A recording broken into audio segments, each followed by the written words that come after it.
Столетия пожарные спасали, народом нажитое от огня. Закалены огнем и тверже стали, Отечеству надежная броня.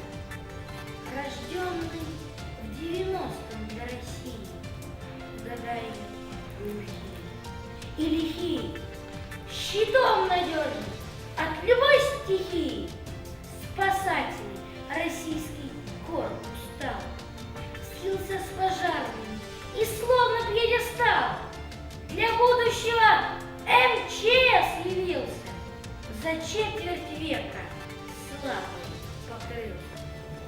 Предупреждение, спасение и помощь. Девиз и суть работы МЧС. Спасатели приходят днем и в полночь, в любое время дня. Такой наш крест.